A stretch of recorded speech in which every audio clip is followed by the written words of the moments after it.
জাপানের বিস্ময়কর এই রাস্তা মিনিটে গিলে ফেলতে পারে 4000 লিটার পর্যন্ত পানি। অর্থাৎ ওয়াসার একটি বড় পানির গাড়ির সম্পূর্ণ পানি এই রাস্তায় ঢেলে দিলে মুহূর্তের মধ্যেই তা চোখের সামনে উধাও হয়ে যাবে। প্রকৌশলবিদ্যার এই অত্যাধুনিক প্রযুক্তি বদলে দিতে পারে ঢাকা ও চট্টগ্রামের জলাবদ্ধতার চিরচেনা দৃশ্য। এটি মূলত পারমিয়েবল কংক্রিট, যা সাধারণ রাস্তার মতো পানি আটকে না রেখে স্পঞ্জের মতো শুষে নেয়। অতি সামান্য বা বালিহীন বললেই চলে এমন বিশেষ মিশ্রণে তৈরি এই রাস্তার ঢালাইয়ের ভেতরে 15 থেকে 35% ফাঁকা জায়গা থাকে। এই ছিদ্রগুলো প্রাকৃতিক ফিল্টারের মতো কাজ করে বৃষ্টির পানিকে সরাসরি মাটির নিচে পাঠিয়ে দেয়।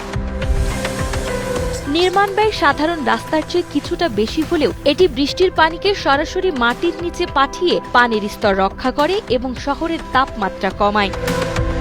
জাপান তাদের ফুটপাত ও পার্কিং লটে এই প্রযুক্তি ব্যবহার করে কৃত্রিম বন্যা সফলভাবে নিয়ন্ত্রণ করছে।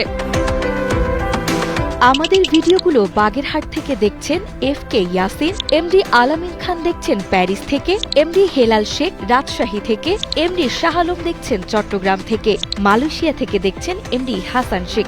আপনি কোথা থেকে দেখছেন তা জানিয়ে দিন কমেন্ট বক্সে।